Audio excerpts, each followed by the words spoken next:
Hey guys, welcome back to the channel. যারা নতুন আছো তারা চ্যানেলটিকে সাবস্ক্রাইব করে নিও আর পাশে রাখা যে বেল বাটনটা আছে সেটা কিন্তু প্রেস করতে একদম ভুলো না। বন্ধুরা লাস্ট ভিডিওতেই বলেছিলাম যে বেগম খালেদা জিয়ার উপরে কয়েকটা ভিডিও তো অ্যাটলিস্ট আমি দেব, কারণ অনেক কিছু জানার ইচ্ছে আছে।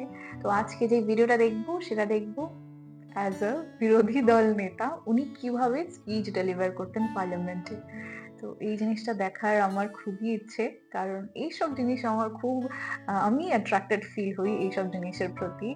আম, একজন লেডি, তার উপরে মেল ডমিনেটেড এরিয়াতে কিভাবে নিজেকে শক্ত করে ধরে রাখেন, তো এই জিনিসগুলো দেখতে আমার সত্যি খুব ভালো লাগে। তো চলো আর কথা না বাড়িয়ে ডাইরেক্ট আগে ভিডিওতে যাই, তারপর নয় তোমাদের সাথে কথা হবে। ভিডিওটা শুরু করি, চলো শুরু করা যাক। 4.5 বছর ধরে বিএনপি ক্ষমতায় নেই, কিন্তু আমরা সরকারে থাকতে আমাদের বিরুদ্ধে নানা রকম অপপ্রচার হয়েছে। এখনো আমাদের বিরুদ্ধে নানা রকম অপপ্রচার চালানো হচ্ছে। আপনারা দেখেছেন, আমরা সরকারে না থাকলেও দেশের কি অবস্থা আপনারা সেটা দেখেছেন। আমরা সরকারে থাকলে দেশের কি অবস্থা হয় সেটাও আপনারা দেখছেন। আমরা যে কয় বছর দেশে সরকারে ছিলাম, আমরা অত্যন্ত সততা আন্তরিকতা সঙ্গে দেশের জন্য মানুষের জন্য কাজ করেছি, দায়িত্ব পালন করেছি, মাননীয় স্পিকার। কিন্তু আজ দেশের কি অবস্থা, তার আগে আমি আরেকটু বলবো।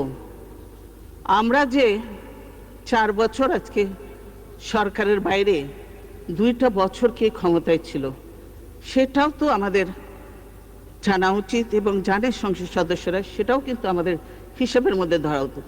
2টা বছর যে সরকার ছিল সেই সরকারটা ছিল সম্পূর্ণভাবে অবৈধ এবং অসাংবিধানিক সরকার, এবং সেই সরকারের আমলেই এই দেশের যে ক্ষতি করা হয়েছে, যে জুলুম, যে নির্যাতন, যে অত্যাচার হয়েছে এই দেশের সাধারণ মানুষের উপরে, এবং আমি বলবো সকল সংসদ সদস্য অনেকের উপরেই এই জুলুম নির্যাতন অত্যাচার হয়েছে।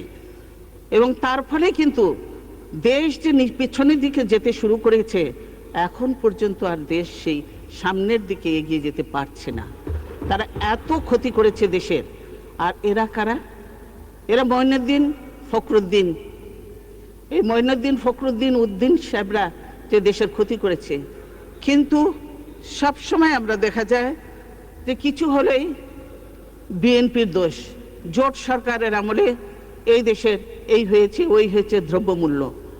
দ্রব্যমূল্যের কথাই যদি ধরা যায়, যে আমাদের সময় আমরা রেখে এসেছি মোটা চাল 16 থেকে 17 টাকা কেজি, আর এখানে ফখরুদ্দিন মঈনুদ্দিন আমলে 40 টাকা কেজি হয়েছে। 40 টাকা কেজি হয়েছে, আর অন্য চাল আরো দাম বেড়েছে। তেল, লবণ, সব কিছুর দাম আমরা দিতে পারবো যে কত দাম বেড়েছে। কিন্তু সেটা ফখরুদ্দিন মঈনুদ্দিনের যত সব জঞ্জাল বিএনপির ঘাড়ে চাপানো হয়। মাননীয় স্পিকার, এটা নিঃসন্দেহে অত্যন্ত দুঃখজনক। কেন ফখরুদ্দিন মঈনুদ্দিনের জঞ্জাল বিএনপির ঘাড়ে চাপানো হয়? কেন আপনারা বলতে চান না ফখরুদ্দিন মঈনুদ্দিন সে অপরাধ করেছে? এই ফখরুদ্দিন মঈনুদ্দিনকে কি তারা আপনারা স্বীকার করে নিতে চান, এই অবৈধ সরকারকে? কারণ ফখরুদ্দিন মঈনুদ্দিন যখন ক্ষমতায় আসলো, কিভাবে ক্ষমতায় আসলো আপনারা দেখেছেন, এবং সেটা ছিল সম্পূর্ণ অবৈধ এবং অসাংবিধানিক। কিন্তু আপনারা বললেন যে আপনাদের আন্দোলনের ফসল ফখরুদ্দিন মঈনুদ্দিন, এবং তাকে আপনারা স্বাগত জানালেন। তাকে স্বাগত জানালেন, তার সেই শপথ অনুষ্ঠানে যোগদান করলেন।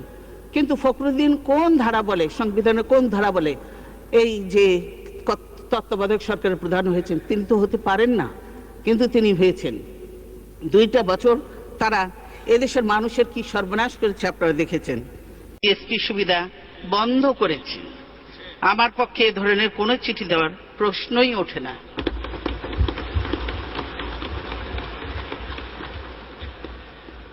এটা আমার চিঠি নয়। আমরা দেখাতে পারি, প্রমাণ দেখাতে পারি। আমি দেখাতে পারি প্রমাণ। কেউ বিদেশি একটি পত্রিকা, শোনেন, কথা শোনেন, কেউ বিদেশি একটি পত্রিকায় আমার নামে প্রচারিত একটি লেখার কথা বলেছেন।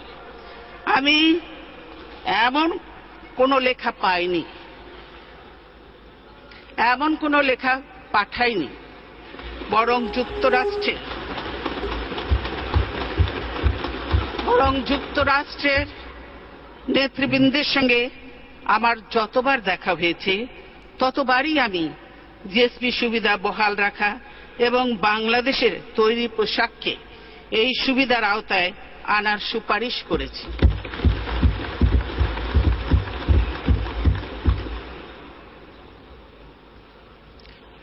কালকে ইত্তেফাকে খবরটি ছিল এবং নিচে লেখা ছিল ছোট করে, আপনারা দেখেছেন যে দেশের রানা প্লাজা, কর্মপরিবেশ এবং আমিনুল হক হত্যার জন্য এই আপনাদের জিএসটি বন্ধ হয়েছে।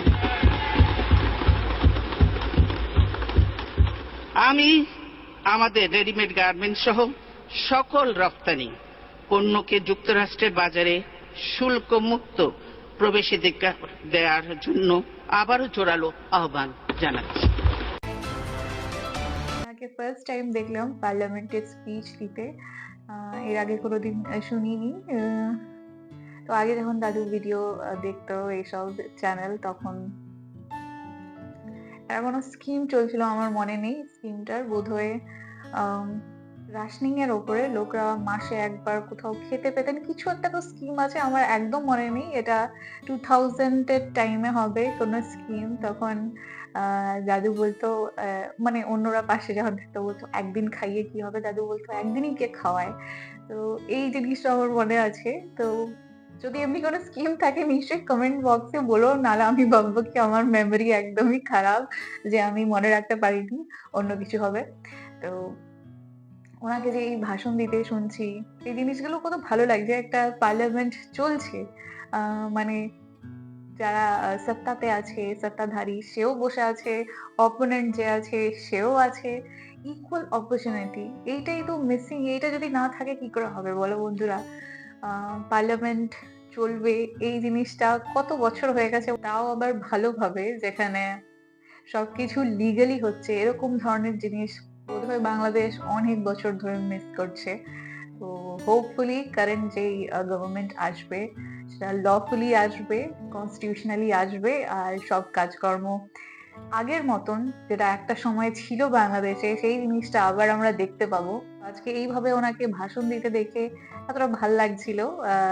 মানে ওনার যেই লেটেস্ট যেই ভিডিওগুলো আমরা দেখেছিলাম, সেখানে ওনাকে খুব উইক মনে হচ্ছিল, শরীর অসুস্থ। তো সেইটা দেখে আলাদাই মাথার মধ্যে ছাপ ছেড়ে গেছিল। বাট এখন যখন ওনার ব্যাপারে যত ভিডিও দেখছি, যত জানছি, আমার খুব ভালো লাগছে জেনে। তো তোমরা নিশ্চয়ই কমেন্ট সেকশনে জানিও যে তোমরা, আমি জানি না তোমরা সেই সময় ছিলে কিনা, তোমরা যদি সেই সময় থাকো তো নিশ্চয়ই কমেন্ট সেকশনে জানিও যে বিএনপির আমলে এমন কোন স্কিম ছিল যেটা মানে এখনো নাম করে লোকে যে এই স্কিমটা উনি চালু করে গেছিলেন, সেটা মানে বেস্ট ছিল। তো তোমাদের সাথে দেখা হবে আবার অন্য কোনো ভালো ভিডিও নিয়ে। ততক্ষণের জন্য নিজের খেয়াল রেখো আর নিজের আশপাশের লোকেরও একটু খেয়াল করো। So bye bye and take care.